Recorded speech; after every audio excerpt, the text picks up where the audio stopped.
I'm curious because I noticed in your speech, when you're speaking, you commit a lot of logical fallacies. I just want to say, why should we trust you? What's the point if you're going to commit all these fallacies? Why should we believe in you specifically? Welcome back guys to Manlot Reacts. In this video, we'll be seeing some serious allegations being put on Candace Owens on a college campaign by a student. Hi. I first want to thank you for coming out. I've really enjoyed listening to you speak. I am against your personal beliefs and whatever.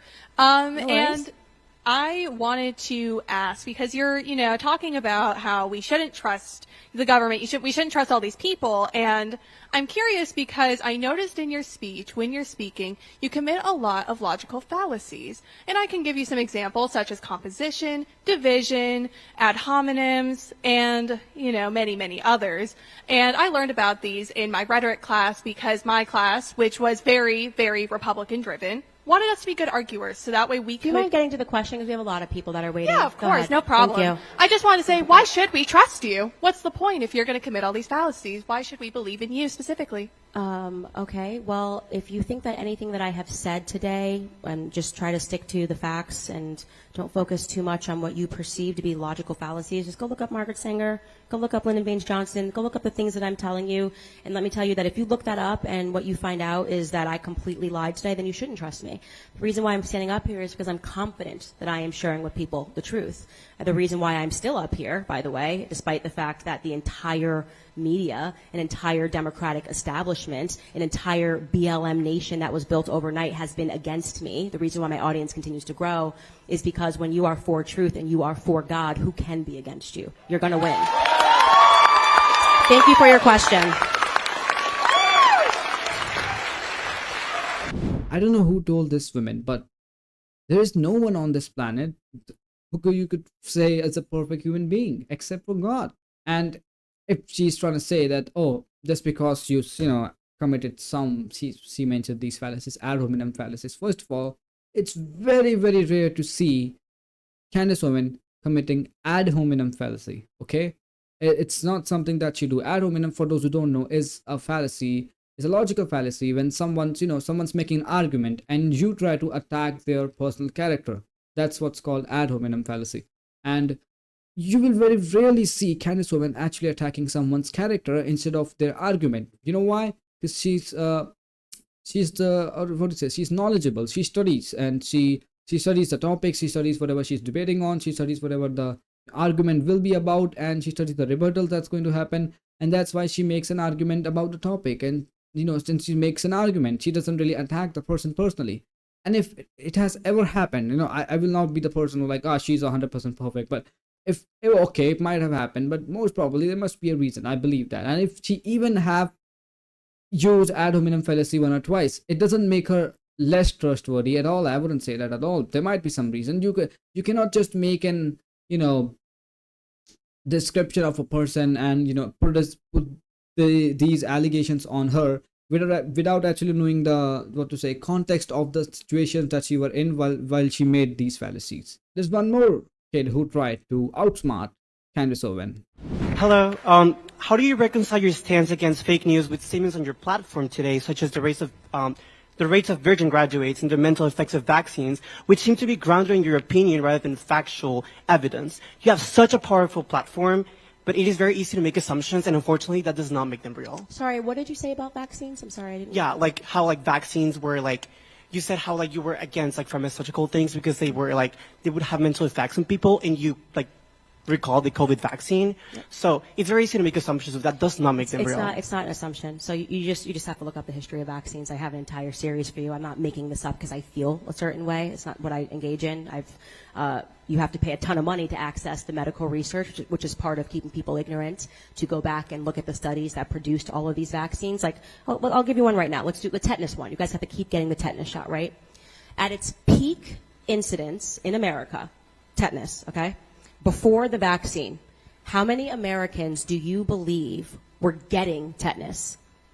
Now, I'm going to help you out. There was only, at that time, about 150 million Americans alive. So per year, to justify the fact that you guys have to keep getting the tetanus shot, how many Americans do you believe were being diagnosed with tetanus?